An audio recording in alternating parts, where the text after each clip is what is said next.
नमस्कार व्यूअर्स, मैं हूं अमीश देवगन। रात के समय 9 बज चुके हैं और आप देख रहे हैं सीएनबीसी आवाज पे टक्कर का गुरुवार एडिशन, थर्सडे एडिशन। 13 दिन पहले हमास इजराइल पर बड़ा टेररिस्ट अटैक करता है, छोटे मासूम बच्चों को मार दिया जाता है, महिलाओं के साथ रेप किया जाता है। तब कुछ लोग आंखों में पट्टी बांध लेते हैं, लेकिन जब इजराइल बदला लेने उतरता है तो यही लोग हाय तौबा मचाते हैं, उसे मुसलमानों पर हमला बताते हुए यहां तक कि प्रधानमंत्री मोदी को भी इसके लिए एक जिम्मेदार करार दे दिया जाता है। ऐसे में सवाल है कि क्या यह सब तुष्टीकरण के लिए किया जा रहा है? आज इसी पर होगी जोरदार टक्कर। तुष्टीकरण ब्रिगेड का हाथ हमास के साथ है क्या? आज सीएनबीसी आवाज की टक्कर इसी विषय पर व्यूअर्स।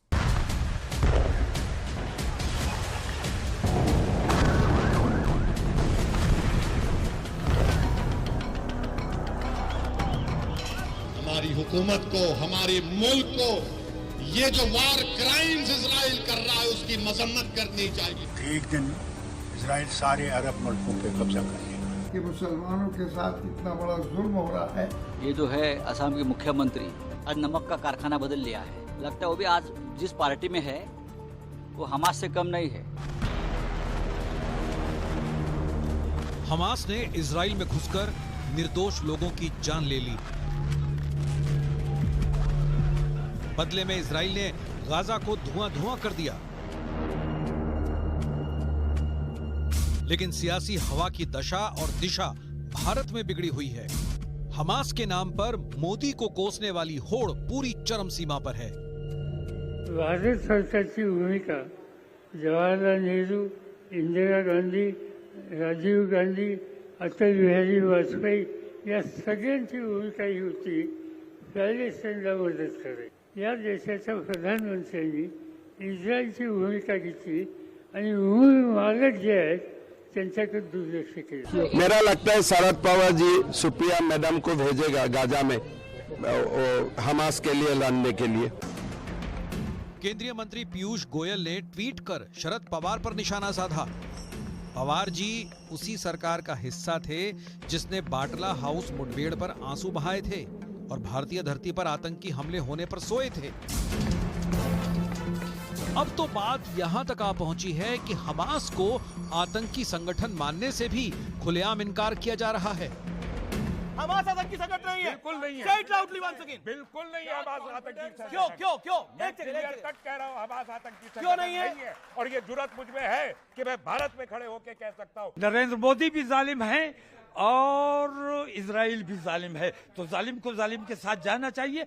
और हमास आतंकवादी कैसे हो गया? लाखों सलाम वो गाजा के बहादुरों पर। वो शैतान नेतन्याहू जालिम है, वार क्रिमिनल है वो। तो क्या सेकुलरिज्म के बैनर तले तुष्टीकरण की फसल फले फूले? आज आर पार में इसी मुद्दे पर होगी सबसे बड़ी बहस। तुष्टीकरण की कहानी, रिश्ता रूहानी। और अब वक्त है सुप्रसिद्ध विश्लेषण का। आइए आपको बताते हैं गाजा ब्रिगेड के समर्थकों की प्रोफाइल का विश्लेषण। पहला फैक्ट इनका प्रोफाइल में आज बताने जा रहा हूं आपको, इसलिए जरा रिकॉर्ड का बटन ऑन कर लीजिए। ईरान, पाकिस्तान, लेबनान, अफगानिस्तान जैसे देश खुलकर गाजा के साथ खड़े हैं। ये सब इनमें कॉमन बात यह है कि ये सब इस्लामिक देश है। दूसरा फैक्ट, तालिबान, अल-कायदा, बोको हरम जैसे आतंकी संगठन गाजा के साथ है। तीसरा फैक्ट, यूएई, इंडोनेशिया, मलेशिया का वेट एंड वॉच की पॉलिसी है और यूएई, मलेशिया संपन्न इस्लामिक मुल्क माने जाते हैं, कहे जाते हैं। अब चौथा फैक्ट, 57 इस्लामिक देशों में से अब तक किसी ने गाजा के लोगों को शरण नहीं दी है, यानी दरवाजा तक नहीं खोला है। कुल मिलाकर कहें तो सब सिर्फ रूहानी रिश्ता जोड़ रहे हैं, कोई दरवाजा नहीं खोल रहा है। पांचवा फैक्ट जो कि आपके समक्ष है, अमेरिका, ऑस्ट्रेलिया, ब्रिटेन, फ्रांस खुलकर इजराइल के साथ खड़े हैं। यह पांचवा फैक्ट है। बड़ा सवाल यह है, क्या तरक्की पसंद देशों ने गाजा ब्रिगेड से दूरी बनाकर रखी है और उन्हें भी पता है कि ये लोग आतंकी हैं? ये पूरी ब्रिगेड जो है, ये पूरी जमात जो है वो एक आतंकी है और इसीलिए इनसे डिफरेंशिएट करना जरूरी है। और यही कारण है यूएई जैसे संपन्न देश भी दूर हैं, इंडोनेशिया जैसे संपन्न देश, मलेशिया जैसे संपन्न मुल्क दूर है। ये भी सब इस्लामिक राष्ट्र है, लेकिन दूर है क्योंकि वो अपनी डेवलपमेंट को नहीं हैम्पर करना चाहते। और जो इस्लामिक राष्ट्र साथ भी हैं वो भी दरवाजा नहीं खोल रहे हैं। ये सत्य और तथ्य है। मेरे साथ बात करने के लिए कौन कौन जुड़ा, आइए स्क्रीन पे आपको मिलवा देते हैं। मेरे साथ गौरव भाटिया है, आज भारतीय जनता पार्टी के प्रवक्ता और सुप्रीम कोर्ट के सीनियर एडवोकेट। असीम वकार साहब है, प्रवक्ता है AIMIM के। मेरे साथ विवेक श्रीवास्तव है, राजनीतिक विश्लेषक है और लेफ्ट आइडियोलॉजी को फॉलो करते हैं। मेरे साथ कर्नल RSN सिंह है, रिटायर्ड जाने माने रक्षा विशेषज्ञ हैं, रॉ में काम कर चुके हैं। मेरे साथ जाने माने एक्टर शहजाद खान हैं, उनका भी अभिनंदन है। आप तमाम लोगों का अभिनंदन है। मैं शुरुआत में 50-50 सेकंड आप सबको देता हूं और इस चर्चा की शुरुआत गौरव भाटिया से करता हूं। गौरव भाटिया, आज मैंने एक प्रोफाइल बनाया है और प्रोफाइल बनाया है गाजा ब्रिगेड के समर्थकों का। अगर हम राष्ट्रों की बात करें तो कौन से देश साथ खड़े हैं, कौन से देश नहीं साथ खड़े हैं, लेकिन मैं अगर भारत की बात करूं, भारत के मुल्क की बात करूं, तो सेकुलर ब्रिगेड जो अपने आप को मानती है वो गाजा के साथ खड़ी है, वो हमास के भी साथ खड़ी है। लेकिन इजराइल के साथ जो हुआ वो किसी को क्यों नहीं दिखाई दे रहा। और जब संजय राउत से आज पूछा गया तो उन्होंने हेमंता बिस्वा शर्मा के लिए बोला कि वो जिस पार्टी में है वो तो हमास से भी ज्यादा खतरनाक है। तो आप लोग यानी भारतीय जनता पार्टी हमास से भी ज्यादा खतरनाक है, ये मैं नहीं कह रहा, संजय राउत की जुबानी। देखिए, सबसे पहले तो क्योंकि आपने रूहानी रिश्ते का जिक्र किया तो मैं ये कहना चाहूंगा, इनका रिश्ता आतंकियों से रूहानी, हमारा रिश्ता अपने भाई बहनों से हिंदुस्तानी। अब रिश्ता कौन क्या चुनता है ये तो व्यक्ति और विचारधारा पे निर्भर करता है। अमीर जी, भारत ने अपना जो मत है वो बिल्कुल स्पष्ट कर दिया है। बोलने का अधिकार किसको है? चुनी हुई सरकार को है, प्रधानमंत्री जी को है। मैं इतना ही कहूंगा, ये देश से गद्दारी है कि जब आपको जनता भारत की कह रही है शट अप, तो आप आतंकियों के साथ समर्थन कर रहे हैं उनका और भारत के स्टैंड के विपरीत अपनी राजनीति चमका रहे हैं। ये चिंताजनक है कि कांग्रेस पार्टी कहती है अपने रेजोल्यूशन में, अमीर जी, कि हम खड़े हुए हैं आतंकी जो संगठन है उनके साथ, क्योंकि उन्होंने एक बार भी हमास की निंदा नहीं करी रेजोल्यूशन में। अब आइए ओवैसी जी पे। ओवैसी जी संविधान की शपथ लेते हैं, संविधान पढ़ भी लेते, केवल कुरान पढ़ने से काम नहीं चलेगा। फॉरेन अफेयर्स जो विदेश नीति होती है ये केंद्र सरकार का विषय है, इसमें और कोई बोले ये उचित नहीं है। और दुख की बात है जो भारत माता की जय नहीं बोल पाया जी, वो लेकिन संजय राउत पर आपने कुछ नहीं बोला, रैली कर रहा है। क्योंकि हाँ, मैं अपनी बात पूरी कर लूं जी।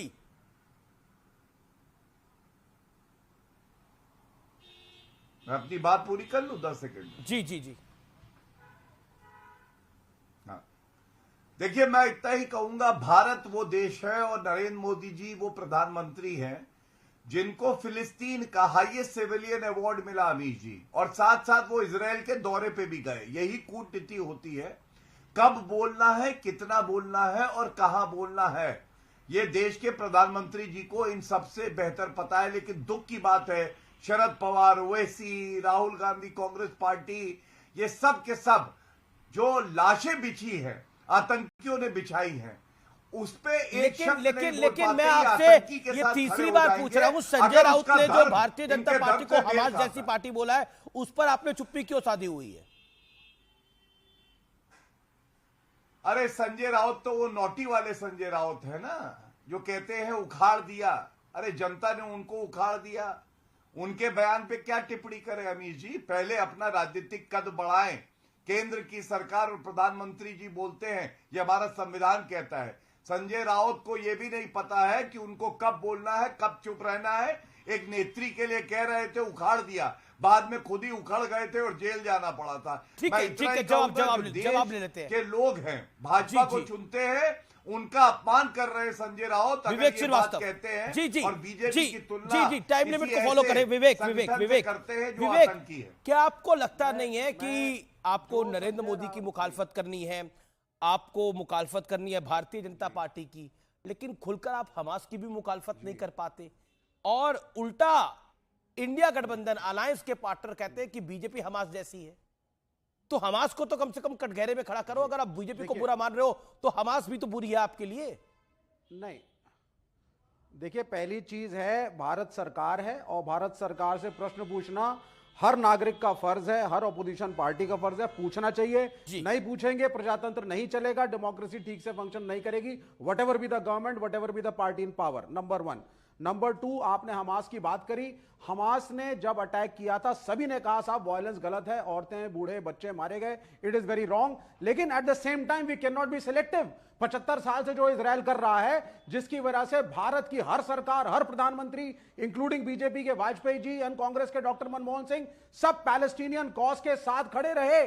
We supported the cause of Palestinians as a nation. We said कि ये जो जमीनें छीनी हैं इजराइल ने, वापस करे पैलेस्टीन के देश को। 1931 महात्मा गांधी ने यही चीज जूइश क्रॉनिकल में कही। इजराइल बनने के पहले 1936 यही चीज महात्मा गांधी ने कही हरिजन अखबार में कि पैलेस्टीन जो है उसकी जो जमीनें हैं, अरबियों की जो जमीनें हैं, उसके ऊपर अनजस्ट एनक्रोचमेंट ना हो। समस्या अमेरिकी पूंजीवाद है, जिसके तहत हमारी सरकार आज प्रेशर में आई हुई है। अमेरिका की लाइन टो कर रही है। तो आप जिसकी वजह से आज भारत सरकार अमेरिका के प्रेशर में है, तो आप किसके प्रेशर में है? तो विपक्ष किसके प्रेशर में है?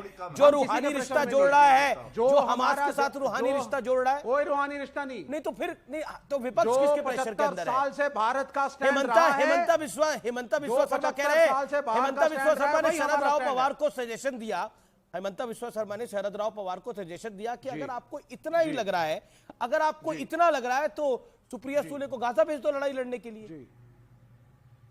नहीं, आपको इतनी चिंता हो रही है गाजा की। बहुत ही इमेच्योर्ड स्टेटमेंट है। It is an immatured statement, does not befit any chief minister to speak in such a way. Okay, Gaurav Bhatia शाबरी बटन। आप अगर गौरव भाटिया शाबरी बटन, आपको नहीं भी पसंद, गौरव भाटिया शाबरी बटन 30 सेकंड, 30 सेकंड। हम नासिम वकार। हां जी, गौरव भाटिया शाबरी बटन।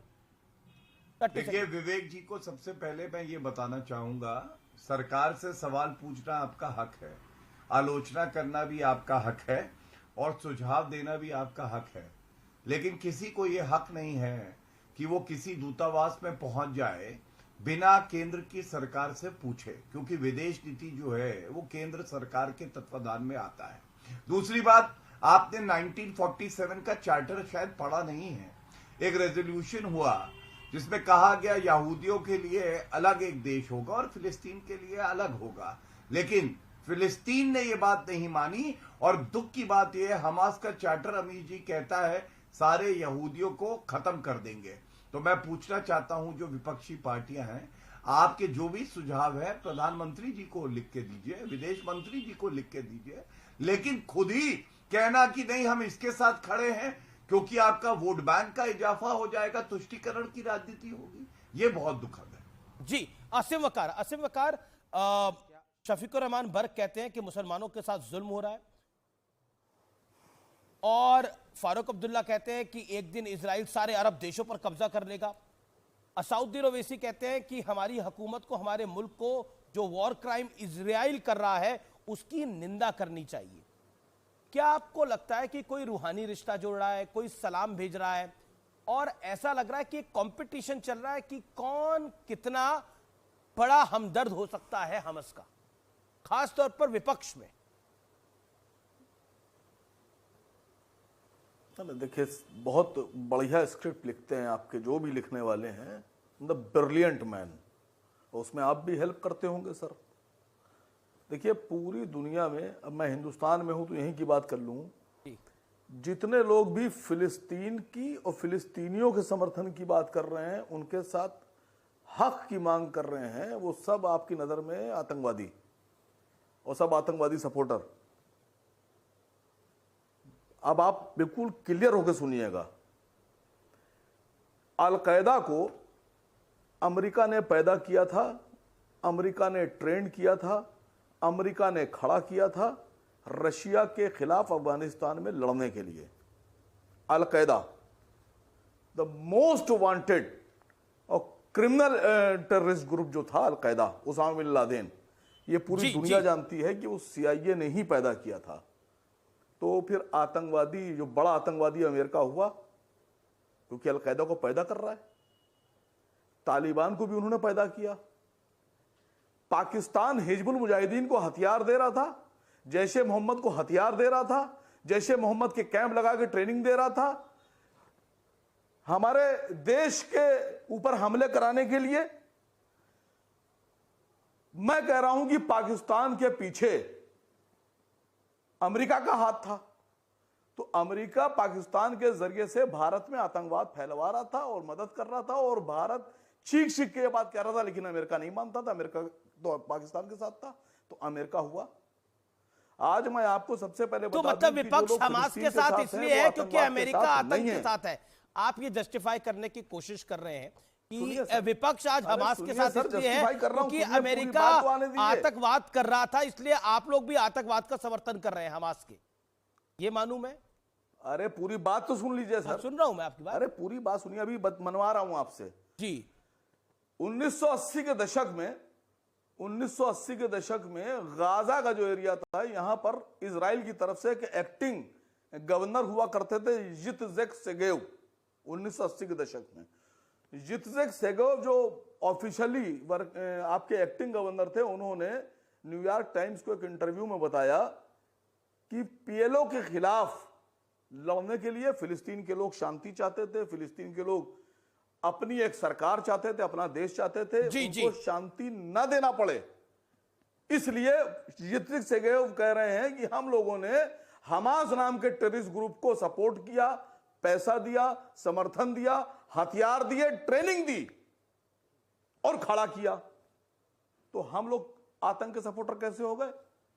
जो आतंकवादी पैदा कर रहा है, जो आतंकवाद कर रहा है, जो आतंक को दुनिया में ठीक है, you made your point in 3 minutes. Okay okay, 3 minute हो गए आपको। Okay, you made your point. Okay, और एक सर एक चीज और सुन लीजिए सर। जी जी, आगे बाकी कुछ चीजें आगे के लिए भी रखते हैं ना। आसिम बकार, मेरा निवेदन मानिए प्लीज। नहीं, ऐसा RSN सिंह साहब को बोलने में आसानी होगी। पूरी दुनिया में व्हाइट फास्फोरस बम बैन है। इतना खतरनाक बम कि जब वो फटता है तो उसका एक रेजा भी अगर इंसान की बॉडी से टच हो जाए तो वो पूरी इंसानी खाल को जला देता है और इंसान तड़प तड़प के मरता है। गाजा में व्हाइट फास्फोरस बम इजराइल इस्तेमाल कर रहा है। ठीक है, गाजा RSN आतंकवादी कौन है? जी जी, ये इजराइल सारा अन्याय कर रहा है, गाजा पे अन्याय हो रहा है, और हिंदुस्तान के नेता रूहानी रिश्ता जोड़ रहे हैं, और जालिम नरेंद्र मोदी है। ये कहानी पढ़ाई जा रही है और माना जा रहा है कि लोग इस पे बिलीव भी करेंगे। व्हाट यू हैव टू से? You have your 1 minute. नहीं, ये रूहानी रिश्ते का मैं आपको एक उदाहरण दे रहा हूं। अभी 1-2 दिन पहले अलीगढ़ मुस्लिम यूनिवर्सिटी में सर सैयद डे मनाया गया सर। 50,000 लोगों ने दावत में हिस्सा लिया। 750 बकरे कटे सर, 40 क्विंटल चिकन बना था सर, और 35 क्विंटल शाही टुकड़े सर। तो ये है इनका दर्द, समझे? इनका दर्द है। और ये दर्द जो देख रहे हैं, ये नौटंकी। ईरान भी 7वीं बार फाइनल वार्निंग दे चुका है सर। एक मुस्लिम देश नहीं आएगा सर। जिस दिन एक मुस्लिम देश भी आ जाता है ग्राउंड पे, इनकी तो छोड़िए, ये हमारे यहां सब कॉन्टिनेंट मुसलमान को पूछता कौन है इस्लामिक वर्ल्ड में। इनकी तो कोई जगह, तभी तो ये देवबंद बरेलवी क्या क्या अहले हदीस बनाते चलते हैं ये लोग, ठीक है? तो ये एक भी अगर देश आ जाए, अरे जब तुम्हारा ईरान का न्यूक्लियर साइंटिस्ट को मार दिया, वो सुलेमानी को मार दिया, तब तुम नहीं कूदे। ये क्या, ये रूहानी रिश्ते की बात कर रहे हो? आज ईरान ने 2 घोषणाएं की हैं। पहला कहा है कि अब अरेबिक नहीं पढ़ाई जाएगी, ठीक है ना? 5वीं क्लास तक अरेबिक नहीं पढ़ाई जाएगी। क्या हवाला दिया है उन्होंने? कहा इससे हमारी संस्कृति पे असर पड़ रहा है। अरेबिक भी नहीं पढ़ाई जाएगी और अंग्रेजी भी नहीं पढ़ाई जाएगी। You made your point. तो मेरे ख्याल से तो ये कौन सा रूहानी रिश्ता है? आसिम बकार, देखिए, मैं किसी भी धर्म के बारे में ना किसी तरह की गलत बयानी करता हूं, ना किसी को भी नहीं करनी किसी चाहिए। धर्म के बारे में बोलता हूं। ये जो बदतमीज बुला के बिठाया है ना आपने, बदतमीज, इससे पूछिए तुम्हारी औकात है इस्लाम पे या किसी धर्म पे बोलने की? चवन्नी छाप। मेरा निवेदन है कि कोई किसी के साथ ना करे, किसी के धर्म का अपमान करना पर्पस नहीं है, चर्चा करना पर्पस है, सबका सम्मान होना चाहिए। मेरा बार बार निवेदन है, इसको हिंदू मुसलमान में ना बांटे, इसे किसी धर्म में ना बांटे, ये विषय कुछ और है। ओके, मैं आसिम वकार आपके पास बाद में आऊंगा और आरएसएन आपके पास भी बाद में आऊंगा, लेकिन अब मैं शदाब का रुख करता हूं, शहजाद खान का, माफ करिए शहजाद खान का रुख करता हूं। Shahzad Khan, my direct question is this कि इंसानियत का कत्ल तो 7 अक्टूबर की रात को भी हुआ था, क्या उस रात को जो हुआ उसके साथ किसी ने रूहानी रिश्ता नहीं जोड़ा? क्यों?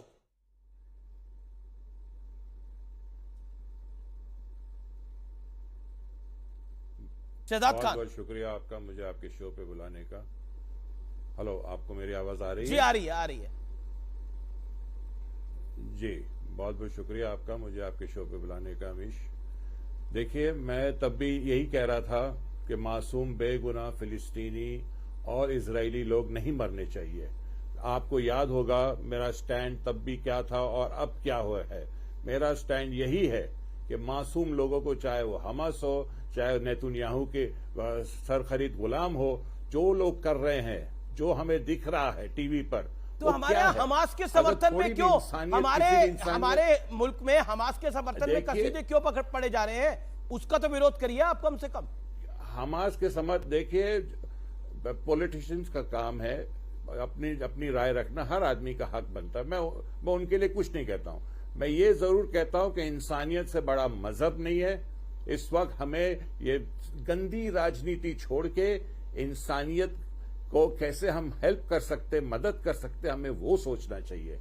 एक दूसरे को ये कह के, वहां के फिलिस्तीनी लोग खुद हमास से नफरत करते हैं, उसका जवाब है आपके पास? वो कभी आपने बोला? वहां के फिलिस्तीनी खुद हमास से नफरत, एक गुट के लिए।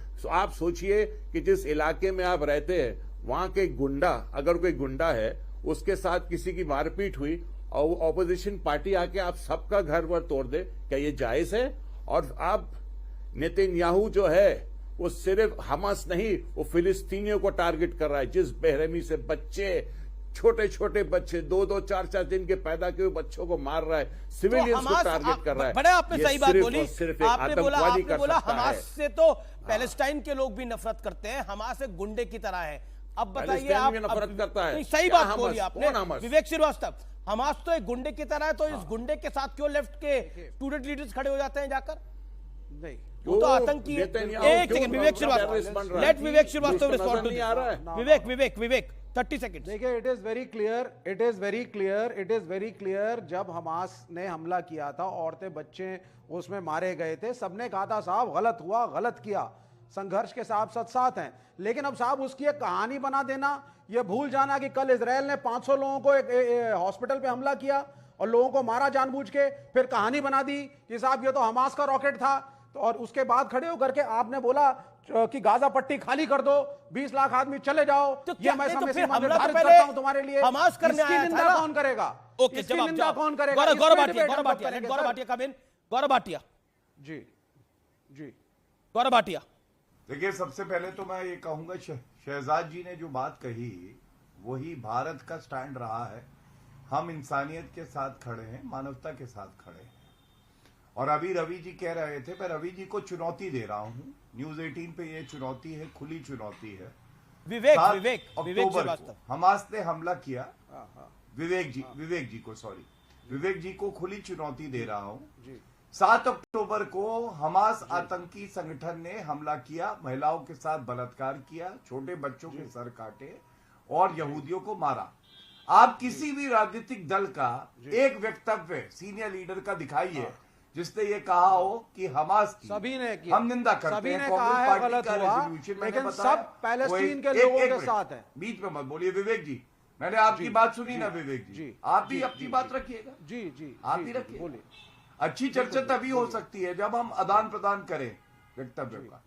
तो मेरी चुनौती है, CWC का रेजोल्यूशन पढ़ ले, हमास की निंदा नहीं है। मैंने ओवैसी का बयान बताया, वो तो फिलिस्तीन का झंडा लेके रैली कर रहे हैं, उन्होंने हमास की निंदा एक बार भी नहीं करी। उसके अलावा समाजवादी पार्टी के नेता अखिलेश यादव का बयान, अरविंद केजरीवाल, ममता बनर्जी, शरद पवार, किसी का भी बयान दिखा दीजिए, मैं चुनौती दे रहा हूं। सीताराम येचुरी का दिखा दीजिए, राजा जी का दिखा दीजिए, नहीं दिखा पाएंगे। दूसरी बात देखिए हुआ क्या है अमीर जी, जब बच्चे मारे गए यहूदियों के तो इन लोगों ने एक शब्द नहीं कहा। और दुख की बात क्या है, जो हमास के आतंकी आए थे उन्होंने कहा जो अल्लाह अकबर बोलेगा उसको हम छोड़ देंगे।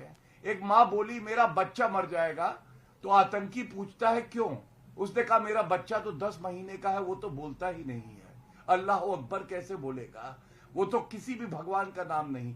यही दरिंदगी है जिसको हमें निंदा भी करनी है और जिसके खिलाफ भी खड़े रहना है। और मैं अंत करूंगा केवल एक बात कह, विवेक शार्प रिबटल, विवेक 20 सेकंड शार्प रिबटल। अब आप गौरव आपने बोल दिया, मैं सीधी बात आपको बता देता हूं।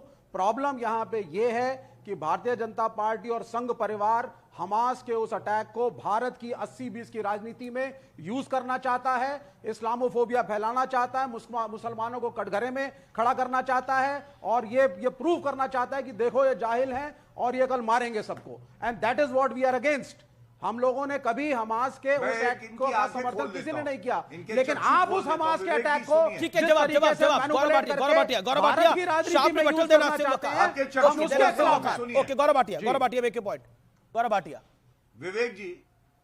विवेक जी आपके चक्षु खोल देता हूं। आप 47 जा रहे थे, उसके बाद 70 में गए। मैं आपको आज का बयान बताता हूं विदेश मंत्रालय का, और पुष्टि करेंगे अमीश देवगन जी। जो बात भारत की मिनिस्ट्री ने कही है, उन्होंने कहा है हम फिलिस्तीन में शांति चाहते हैं, नंबर 1। दूसरा, फिलिस्तीनियों के मानव अधिकारों की चिंता भारत को है, दूसरा। तीसरा, भारत ने हमेशा उनकी भी मदद करी है और हम जो है इस बात को स्वीकारते हैं, आगे भी करेंगे। अब आप मुझे बताइए, आप कह रहे हैं नफरत फैला रहे हैं और मैं आपको मंत्रालय का बयान बता रहा हूं, लेकिन हमास और फिलिस्तीन एक नहीं है। ठीक है, नफरत कौन फैला रहा है? आसिम वकार नफरत कौन फैला रहा है? जो मोदी को जालिम बोल रहा है, वो क्या वो प्यार फैला रहा है? सवाल ये है, जो गाजा के योद्धाओं को सलाम भेज रहा है, क्या वो प्यार फैला रहा है? क्या वो डोमेस्टिक पॉलिटिक्स को नहीं देख रहा? चाहे तौकीर रजा हो, चाहे असद ओवैसी साहब हो। असीम वकार। देखिए, बात अगर फैक्ट पे कीजिएगा तो बात फैक्ट पे होना चाहिए। पूरी दुनिया में कहीं कुछ भी हो जाए, इस्लाम को या इस्लाम के कानूनों को गाली बकने से ये मैसेज गलत जाता है आपके चैनल पर। मैं किसी मजहब के खिलाफ कभी नहीं बोलता, चाहे कुछ भी हो जाए। व्यक्ति गलत हो सकता है, मजहब कैसे गलत हो सकता है? उम्मा का मतलब नहीं पता लोगों को, उम्मा पे बात कर रहे हैं। कुरान पढ़ा नहीं होगा, कुरान पे बात कर रहे हैं लोग। मैंने फैक्ट पे बात की। मैंने कहा जिसने पैदा किया आतंकवादी वो, जिसने हथियार सप्लाई किया आतंकवादी वो। मैं शुरू से एक बात कह रहा हूं, हमारे राष्ट्रीय अध्यक्ष कह रहे हैं कि हम फिलिस्तीनियों के साथ हैं, फिलिस्तीन में शांति होना चाहिए, फिलिस्तीन के हक की बात होना चाहिए। तो यही बात भारत सरकार कह रही है। गौरव जी ने अभी बताया।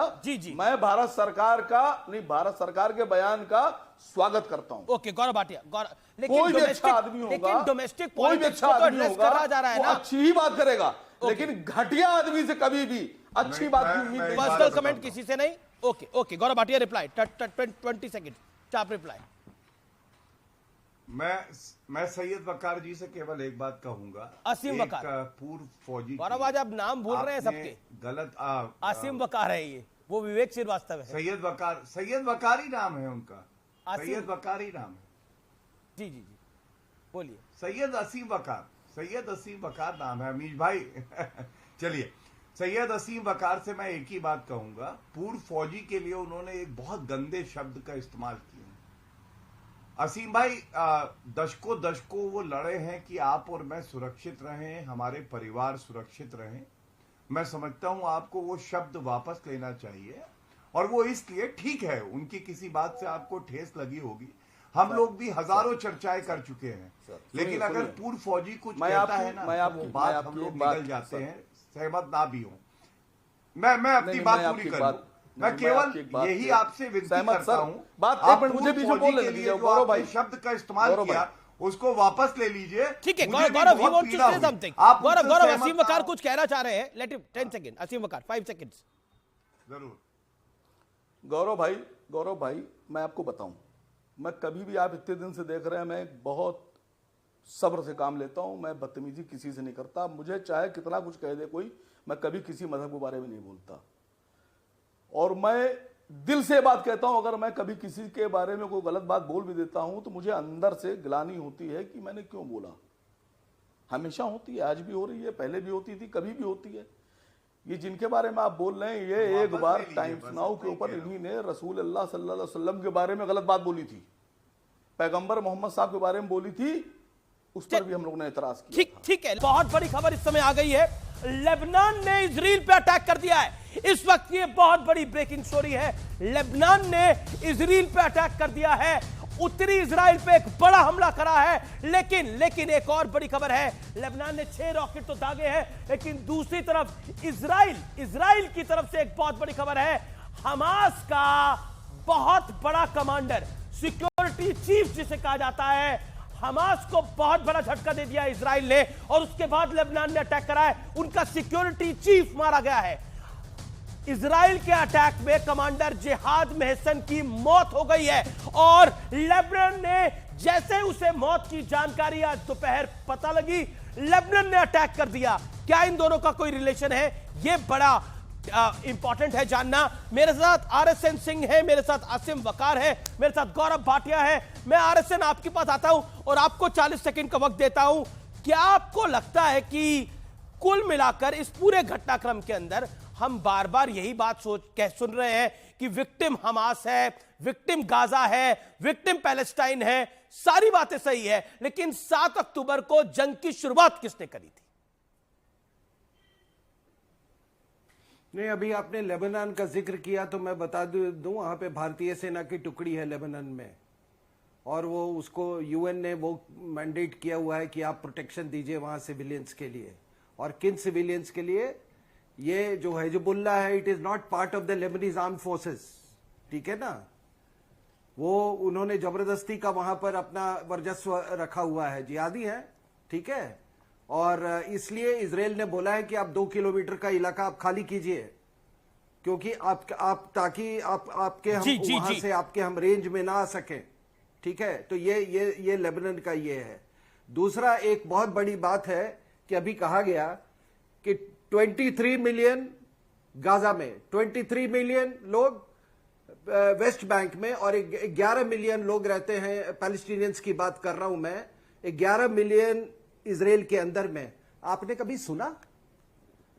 कभी सुना कि वहां के इजरायलीज ने उन पर कोई कहर किया हो, कोई बदले की भावना से किसी बच्चे को मारा हो, किसी महिला को मारा हो? It is a clash of civilizations, और इस सिविलाइजेशनल वॉर पे हम इजराइल के साथ हैं, ठीक है। इट इज अ वॉर, हम इजराइल के साथ हैं। For land and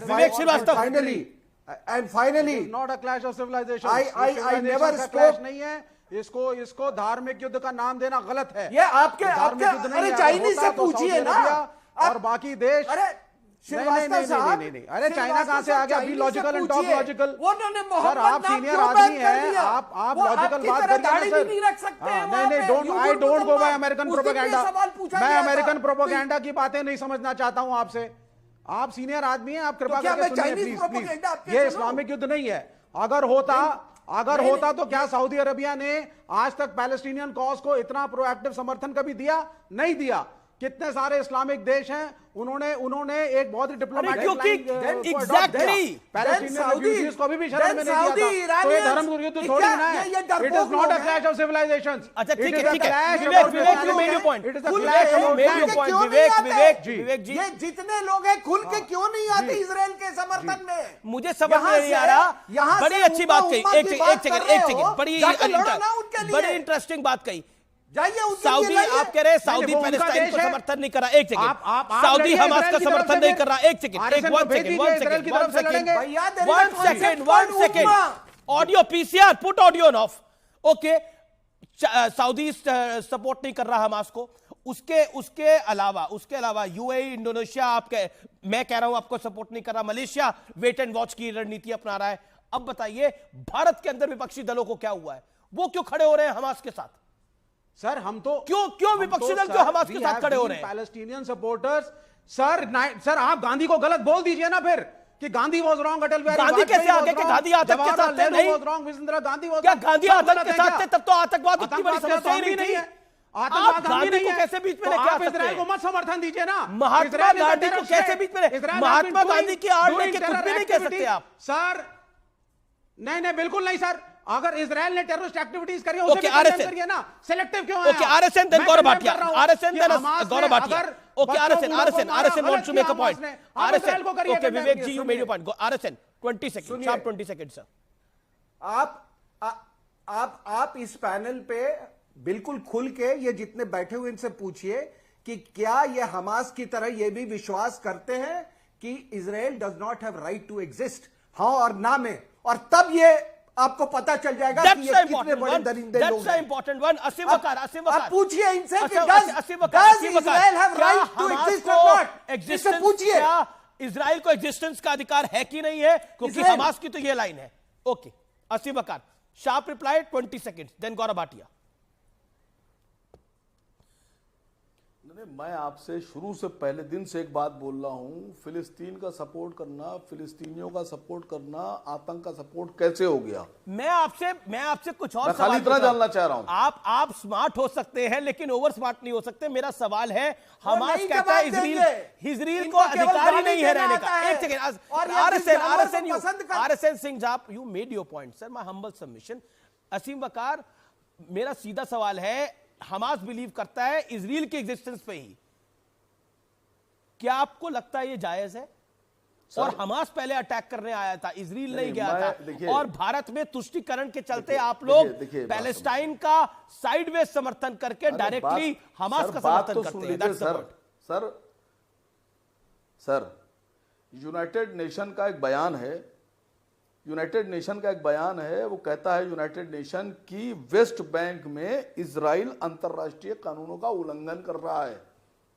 United nation कह रहा है 9 सेटलमेंट हुए हैं वेस्ट बैंक में इजराइल की तरफ से, और 7 लाख यहूदियों को घुसा के फिलिस्तीनियों के मकानों पे कब्जा करके उनको भगा के उनको तोड़ के क्या इजराइल बहुत का बड़ी कंक्रीट की दीवार सवाल खड़ी करके आप यूएन चार्टर पे जा सकते हैं। मैं पूछ रहा हूं, क्या भारत में तुष्टीकरण के चलते ये सब कुछ हो रहा है?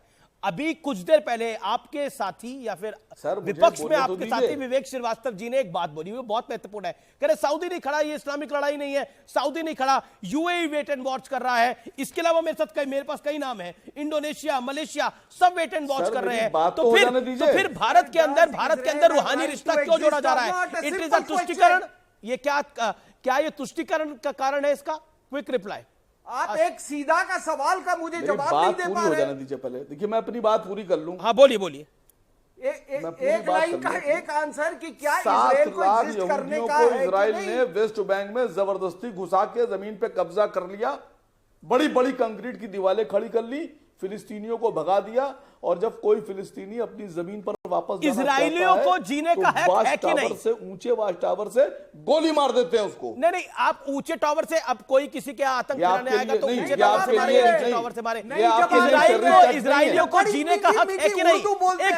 एक सेकंड असीम वकार, ऑल मैं सबको शांत कर रहा हूं, मैं गौरव भाटिया के पास भी नहीं जा रहा, जिनके पास मैं अभी तक नहीं गया। मैं आपसे सीधा सवाल पूछ रहा हूं, क्या इजराइलियों को जीने का अधिकार है कि नहीं? हाँ या ना? Israel has right to exist और नॉट? नहीं तो क्या ऐसे जिएगा कि नहीं तो इस तरह जिएगा कि दूसरे के इलाकों में घुस के उनके मकान तोड़कर उनके कब्जा करके उनको भगा के गोली मार देंगे आप? उसके इलाके में कौन घुसा? 7 अक्टूबर को कौन घुसा था? दिल पे हाथ रख के असीम भाई बोलिएगा। मैं वेस्ट बैंक का आपको उदाहरण दे रहा हूं सर। कौन घुसा था उनके इलाके में? जानकारी नहीं, जानकारी कर लीजिए सर। 7 लाख फिलिस्तीनियों को निकाल दिया वहां से।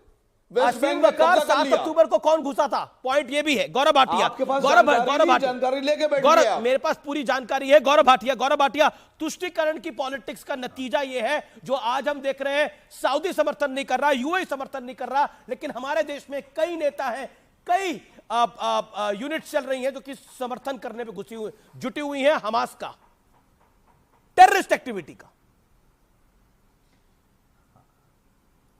देखिए अभी जी कुछ तथ्यों को पहले दुरुस्त कर दूं। सबसे पहले कहा जा रहा है कि गाजा में अस्पताल पर हमला हुआ और तमाम चैनल अलग अलग बातें कह रहे हैं। यह नहीं कहा जा सकता है बिना संदेह के कि ये किसने किया, क्या ये इजरायली सेना ने ही किया, तो यहां निष्कर्ष पे आ जाना उचित नहीं होगा। दूसरी बात ये कहा जा रहा है कि यहूदियों ने फिलिस्तीनियों को हटाकर जमीन कब्जा ली। शायद ये भी गलत है, क्योंकि इनको ये जानकारी नहीं है कि जो यहूदी है उन्होंने जमीन खरीदी और यही इतिहास है, पहले वो वहां रहते थे, वहां से भगाए गए। लेकिन मैं एक बड़ी बात करता हूं, उम्मा की बात हो रही थी। इजिप्ट बहुसंख्यक इस्लामिक लोग हैं। अब मैं पूछना चाहता हूं, इजिप्ट साथ में जॉर्डन, ईरान, ये लोग क्यों नहीं शरणार्थी ले रहे हैं? लेकिन मैं भारत की बात कर रहा हूं। क्या भारत में तुष्टीकरण की पॉलिटिक्स हो रही है? Gaurav Bhatia, answer my question. क्या इंडिया में तुष्टीकरण की पॉलिटिक्स हो रही है? बिल्कुल तुष्टीकरण की पॉलिटिक्स हो रही है। इन लोगों को गलतफहमी ये हो गई है कि अगर आतंकी मुसलमान है और मुसलमान के साथ खड़े हो जाएंगे तो यहां के भारतीय मुसलमान वोट करेंगे, जबकि इसके विपरीत भारत के मुसलमान कभी भी विपक्ष आरोप लगा रहा है 80 भी साफ कर रहे हैं। विवेक श्रीवास्तव ने कहा 80 भी साफ कर रहे हैं। समर्थन नहीं करेंगे। टक्कर में रुकेंगे एक ब्रेक के लिए, लेकिन ब्रेक के उस पार एक बड़ी खबर के साथ वापसी कर रहे हैं। आप देखते रहिए सीएनबीसी आवाज का टक्कर का थर्सडे एडिशन। आप देख रहे हैं टक्कर का थर्सडे एडिशन सीएनबीसी आवाज पर। और अब बात बड़ी ही उम्मीदों से बने इंडी अलायंस की, यानी इंडिया गठबंधन की। जब इस गठबंधन के सपने देखने शुरू हुए थे, तभी से सवाल उठ रहे थे कि सीटों का बंटवारा आखिर होगा तो होगा कैसे, क्योंकि जहां कांग्रेस कमजोर है वहां उसे सीटें मिलेंगी क्यों, और जहां कांग्रेस मजबूत है वहां दूसरों को सीटें मिलेंगी कैसे। मीडिया ने बार बार विपक्षी नेताओं से कुरेद कर ये सवाल पूछे और बदले में जवाब मिलता रहा, जब वक्त आएगा तो सीटों के फॉर्मूले पर भी सहमति बन जाएगी, आप चिंता ना करिए, आप साक्षी हैं इसकी। लेकिन अब चुनाव लड़ने से पहले ही इंडिया गठबंधन घुटने टेकते हुए दिख रहा है, क्योंकि मध्य प्रदेश में समाजवादी पार्टी कांग्रेस पर धोखे का गंभीर आरोप लगा रही है। अखिलेश यादव कांग्रेस से 6 सीटें मिलने की उम्मीद में थे, लेकिन कांग्रेस ने 6 तो छोड़िए, अपने हिस्से की इंच भर भी सीटें देने से इंकार कर दिया, यानी 1 सीट तक देने से इंकार कर दिया। बस फिर क्या था, अखिलेश यादव ने भी ऐलान कर दिया कि अगर मध्य प्रदेश में इंडिया अलायंस का समझौता नहीं तो उत्तर प्रदेश में लोकसभा चुनाव के लिए भी कोई उम्मीद ना रखी जाए। ये खुद अखिलेश यादव ने बोला है। अगर ये मुझे पहले दिन पता होता कि विधानसभा स्तर पर कोई गठबंधन नहीं है इंडिया का, तो हम उसमें कभी मिलने नहीं जाती हमारी पार्टी के लोग, न अपनी हम सूची देते कांग्रेस के लोगों को, न कांग्रेस के लोगों का फोन उठाते। लेकिन अगर उन्होंने ये बात कही है कि गठबंधन नहीं है, तो हम स्वीकार करते हैं गठबंधन नहीं है। और गठबंधन अगर केवल उत्तर प्रदेश में केंद्र के लिए होगा तो उस समय विचार किया जाएगा, और जैसा व्यवहार होगा समाजवादी पार्टी के साथ वैसा ही व्यवहार उनको देखने को मिलेगा। यहाँ पर बात सिर्फ उत्तर प्रदेश, मध्य प्रदेश या फिर समाजवादी पार्टी तक ही सीमित नहीं है। बिहार में उथल पुथल मच गई है और उसका दौर शुरू होने के संकेत मिलने लगे हैं। इंडिया अलायंस में चर्चाएं हैं कि नीतीश कुमार एक बार फिर पलटी मार सकते हैं और बेताब है। पहले नीतीश कुमार का यह बयान सुनिए, फिर मैं आपको पूरी कहानी बताऊंगा। उस समय कब की आप जानते हैं, और उस समय वो बंटवार नहीं माना, कह दिया हमको कि साहब यहाँ अभी नहीं कर सकते हैं, तो नहीं सरकार आई तो 2014 में ये हो गया स्वीकृति, 2016 से यहाँ काम शुरू हो। हमारा तो दोस्तिया कहियो खत्म होगा, जब तक हम जीवित रहेंगे आप लोगों के साथ भी मेरा संबंध रहेगा। हाईलाइट यह है कि इंडिया गठबंधन का सियासी जहाज रवानगी से पहले ही मझधार में फंसता हुआ दिख रहा है। सपने तो नीतीश बाबू ने ही दिखाए थे कि हम सब साथ आएंगे तो मोदी हार जाएंगे, लेकिन उत्तर प्रदेश के अखिलेश बाबू क्या कर रहे हैं, क्या कह रहे हैं, और बिहार के नीतीश बाबू क्या कह रहे हैं, सब आपके सामने है व्यूअर्स। ज्यादा मैं कुछ नहीं कहना चाहता, लेकिन सत्य और तथ्य सब सामने हैं। हालांकि एक बड़ा फैसला जरूर किया था इस गठबंधन ने कि हम 14 पत्रकारों का बहिष्कार करेंगे, लेकिन अब एक दूसरे के बहिष्कार तक पहुंच गए हैं। फिलहाल सीएनबीसी आवाज की टक्कर में इतना ही। उम्मीद है आज का कार्यक्रम आपको जरूर पसंद आया होगा। नमस्कार।